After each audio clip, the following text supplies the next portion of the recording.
He invented dynamite. His family profited from war, and he was called the Merchant of Death. Despite it all, Swedish chemist and inventor Alfred Nobel believed in peace, creating the world's most famous award, which bears his name, the Nobel Peace Prize. Nobel, who once said he was unimportant and lived without friends, lacked a high level of education. But he could speak 6 languages, write poetry, and he could invent. How did he do it? Nobel's philosophy on thinking and working more than a century after his death is surprisingly relevant today in helping us stay focused in a world of distraction. Worry is the stomach's worst poison. One of the reasons so many of us lack focus is that we spend our days worrying. Millions worry about money, work problems, and an uncertain future. The mind's preoccupation with things unlikely to ever occur deprives it of concentration and discipline needed to succeed. The cure to worry lies in mindfulness, the ability to think on the matter at hand. At the young age of 24, Alfred Nobel did just that, filing his first patent for a gas meter that he had invented. When worry is replaced by focusing on building and solving problems and creating, well then our lives are enriched, our careers take off, and we discover a purpose. My home is where I work, and I work everywhere. Even though Nobel died in 1896, he could have easily written those words today.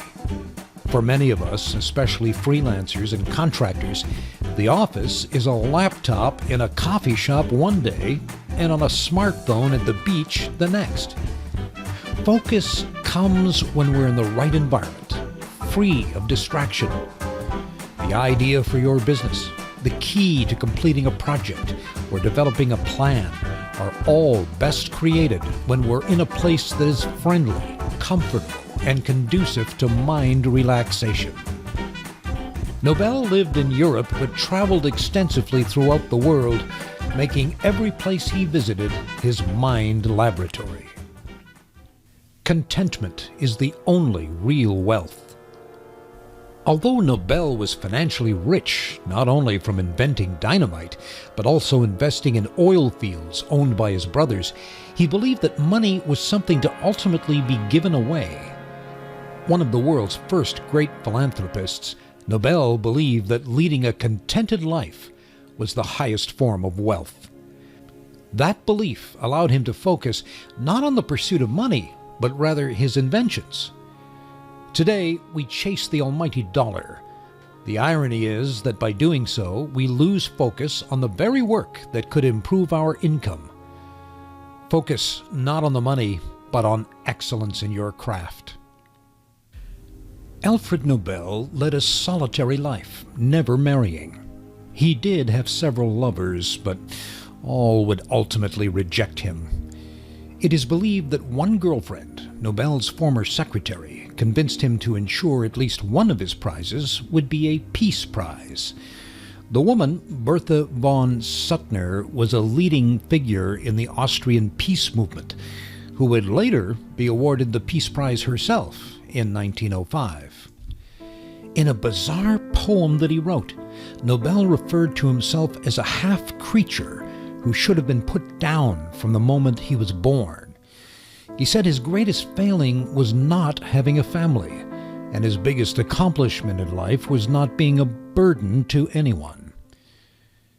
Perhaps it was Nobel's preoccupation with explosives that made him self-loathing.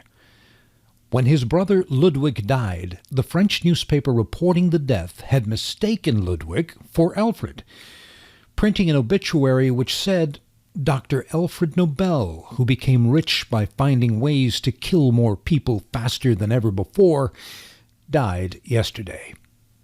Nobel, who is still very much alive, did not care for the newspaper's description of him. It was then that he decided to shape a better legacy for himself and leave his fortune to prizes that would recognize accomplishments in science and literature designed to improve the plight of people and the planet. Alfred Nobel, long gone, continues to put the focus on a better world.